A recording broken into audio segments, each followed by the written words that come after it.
ഇപ്പൊ പണത്തിന്റെ പിന്നാലെ പോയി സമയം കളയരുത്. നമുക്ക് വേറെ ഒരുപാട് കാര്യങ്ങൾ ചെയ്യാനുണ്ട്. പക്ഷേ ഒരു കാര്യം തീർച്ചയാ, പർദ്ദയ്ക്കുള്ളിലും മുഖം മറച്ച് സച്ചിയെ സഹായിക്കാൻ എത്തിയ ആ മനസ്സിന് പിന്നില് ഒരു രഹസ്യം ഉറപ്പായിട്ടും ഉണ്ട്. എന്റെ ഏട്ടനിനി ആരുടെ മുമ്പിലും തലകുനിക്കേണ്ടി വരില്ല. എടാ, ഗൾഫിലുള്ള നിന്റെ ഏതെങ്കിലും കൂട്ടുകാരൻ തന്നെയായിരിക്കും. നീ ചിലപ്പോ അവനെ മറന്നതായിരിക്കും.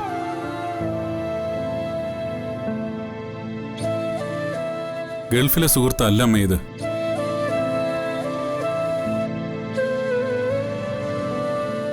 ഇപ്പോഴത്തെ നമ്മുടെ അവസ്ഥ മനസ്സിലാക്കി ഇത്രയും വലിയൊരു തുക തന്ന് സഹായിക്കാൻ ശ്രമിക്കണമെങ്കിൽ അത് ഒരാൾ മാത്രമാ.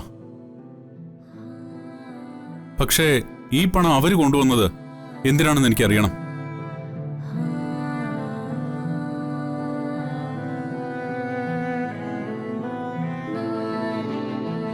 അവരത്ര ദൂരത്തൊന്നുമല്ല, നമ്മുടെ തൊട്ടടുത്തതിനുണ്ട്. നിങ്ങളുടെ മുമ്പിൽ പർദ്ദയിട്ട് വന്നതിന് വേറൊരു കാരണമുണ്ട്. ഏട്ടാ, ഏട്ടന് മനസ്സിലായോ അതാരാണെന്ന്? ആ പർദ്ദയ്ക്കുള്ളിൽ മറച്ചു പിടിക്കാൻ നോക്കിയത് അവളുടെ മുഖമാണെങ്കിലും അവൾ ആരാണെന്ന് എനിക്കറിയാം.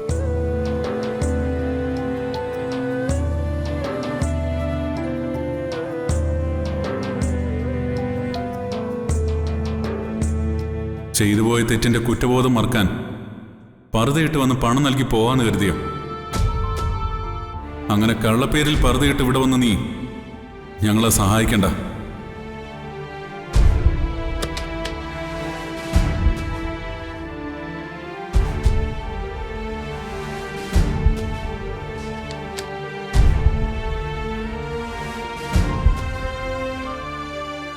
എന്താ ഇത്? എവിടുന്ന ഈ പണം? എന്താ ഇതെന്നും ഈ പണം എവിടുന്നെന്നും ഞാനല്ലേ ചോദിക്കേണ്ടത്? സച്ചി പറയുന്നൊന്നും എനിക്ക് മനസ്സിലാവുന്നില്ല.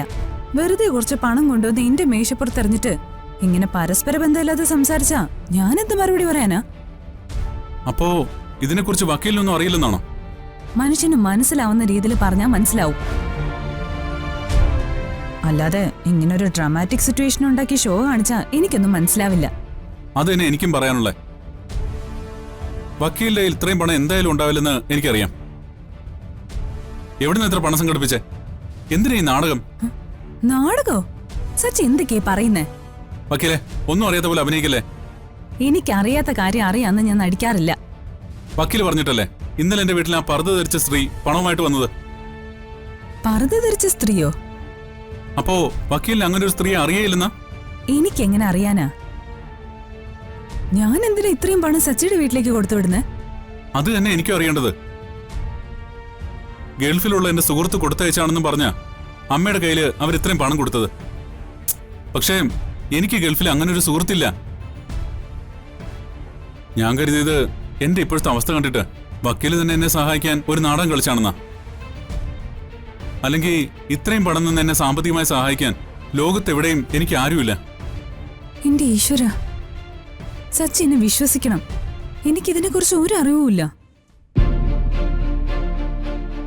നാളെ കോടതിയിൽ ഗോകുൽ സാർ റിപ്പോർട്ട് സമർപ്പിക്കാൻ പോവാ.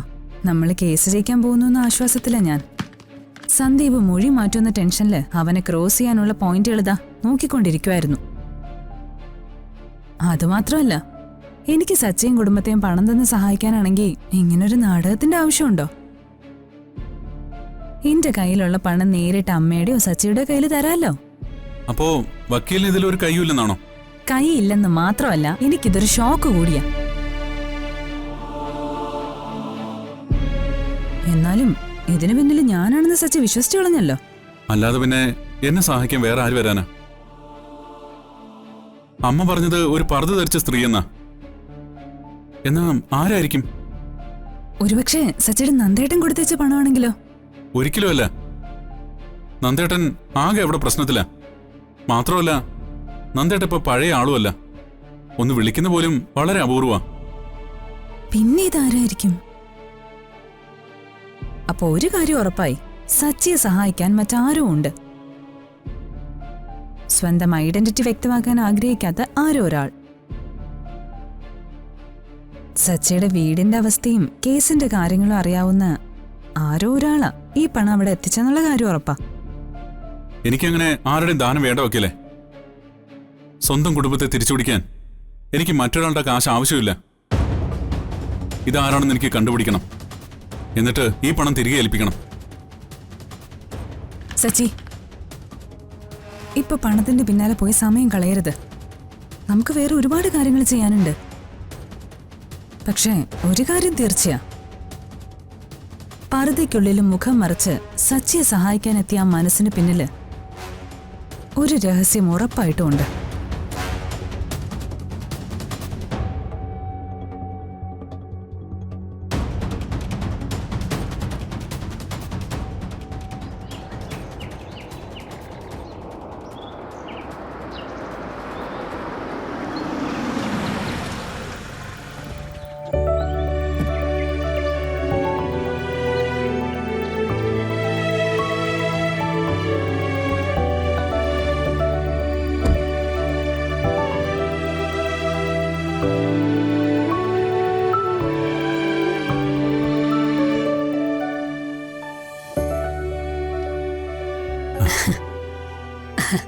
ഈ വണ്ടി തിരിച്ചു കിട്ടിയപ്പോഴാ നിന്റെ മുഖത്തൊരു തെളിച്ചം വന്നത്. ആ വണ്ടി എന്റെ ജീവിതം അമ്മേ. അതുമായിട്ടൊരു കളിയുമില്ല.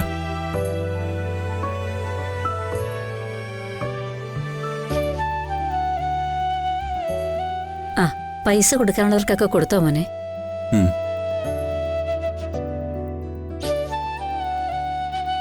അത്യാവശ്യം കടങ്ങളെല്ലാം തീർത്തു. വർക്ക്ഷോപ്പിൽ ഇനിയൊരു പൈസയും കൊടുക്കാനില്ല. വാടക കുടിശ്ശികയും കൊടുത്തു. പക്ഷേ ആ പണം നമുക്ക് കൊണ്ടു തന്നത് ആരാണെന്ന് ഇപ്പോഴും ഒരു പിടി കിട്ടുന്നില്ലല്ലോ ഏട്ടാ. ആ പർദ്ദയിട്ട് വന്ന സ്ത്രീയെ ശരിക്കും അയച്ചത് ആരാന്ന് എങ്ങനെ അറിയാ? എന്തായാലും ഒരു കാര്യം ഉറപ്പാ, എനിക്കങ്ങനെ ഗൾഫിൽ ഒരു സുഹൃത്തുക്കളുമില്ല.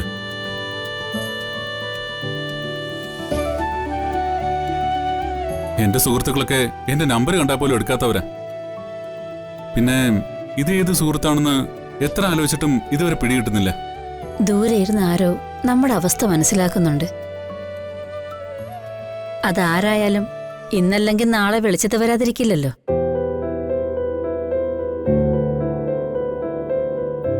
ഇനി മോനെ സേതുവേട്ടന്റെ വല്ല പഴയ കൂട്ടുകാരാണോ, അതോ മാഷിന്റെ വല്ല ബന്ധുക്കളായിരിക്കുമോ?